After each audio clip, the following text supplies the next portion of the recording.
À suivre dans un prochain numéro, l'équivalent chez les Américains. J'ai été très déçue parce que je pensais qu'il y en avait plein, mais en fait les seuls que j'ai trouvés c'est Céline Dion qui chante Carmen. Si tu ne m'aimes pas, je t'aime. Si je t'aime, prends garde à toi. Donc, je me suis perdue sur YouTube et j'ai trouvé des perles. Mais des perles dans le vrai sens du terme. Je sais pas si tu connais.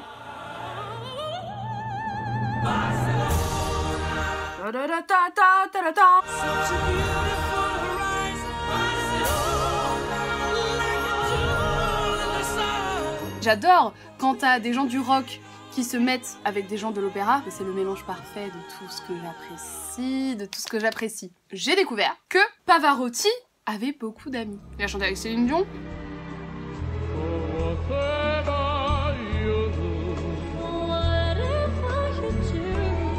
Avec James Brown.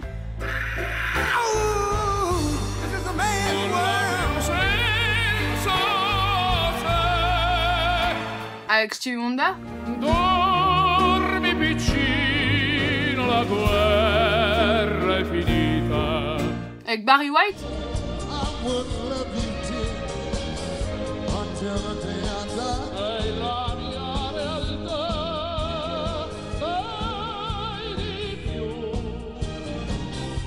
Avec les Spice Girls.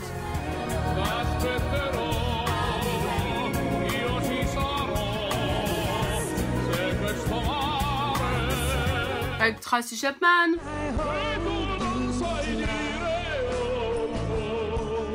Avec Mariah Carey.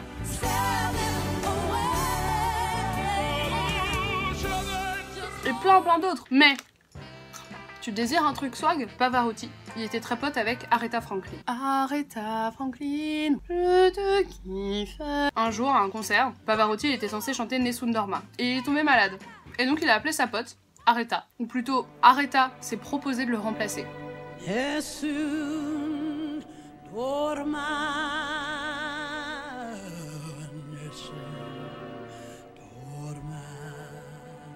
Et non seulement elle a chanté Nessun Dorma, mais en plus, elle l'a chanté dans la tonalité de Pavarotti, c'est-à-dire elle l'a chanté à la hauteur à laquelle Pavarotti le chantait.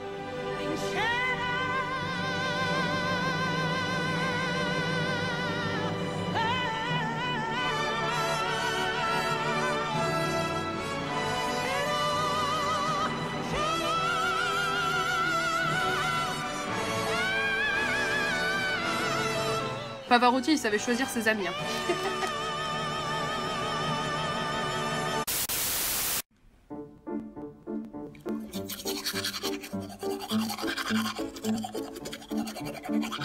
Est-ce que tu savais qu'à la base, Bartoli allait être danseur de flamenco?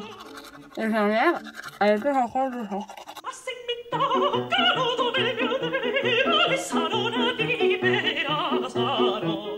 Tous les jours, pendant 1 heure, elle allait courir. Pronunciando la U, non U così, ma U. No, devi già partire. Est-ce que tu savais que Renée Fleming, qui est donc aujourd'hui une star internationale, une grande diva du Met,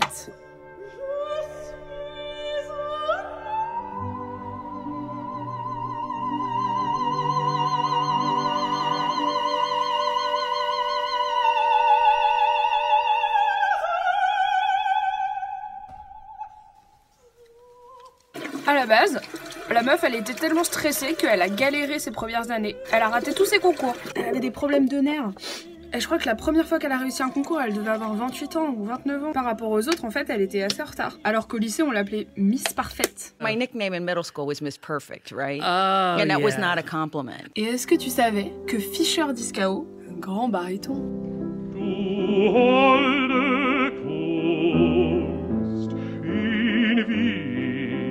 qui fumait comme un pompier. Et la légende raconte que le gars, quand il était à l'opéra ou en concert, entre chaque acte ou chaque mélodie, il allait en coulisses, il fumait sa clope, il crachait un coup et il revenait sur scène. Et en fait, il y a plein de chanteurs qui fumaient.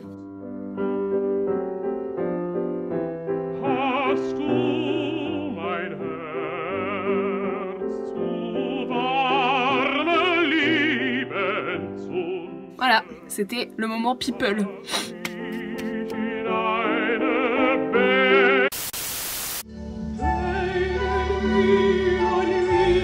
Il y a pas mal de scènes dans le cinéma où les personnages vont à l'opéra, ou alors sont liés à l'opéra. Par exemple, dans La vie est belle.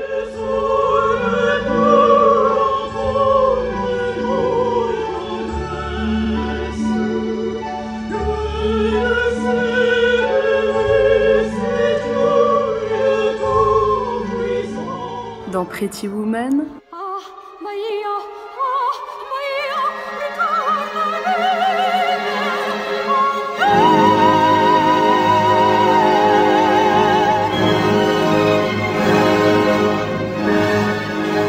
La fameuse scène du 5e élément de Luc Besson.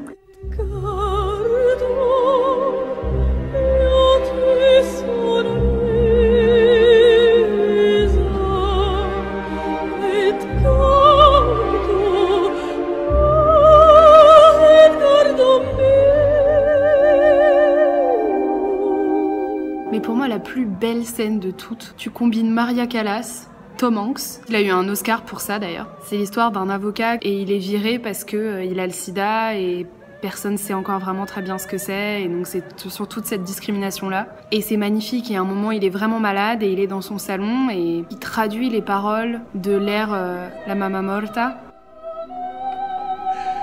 A voice filled with harmony. It said, live still. I am life. Heaven is in your eyes.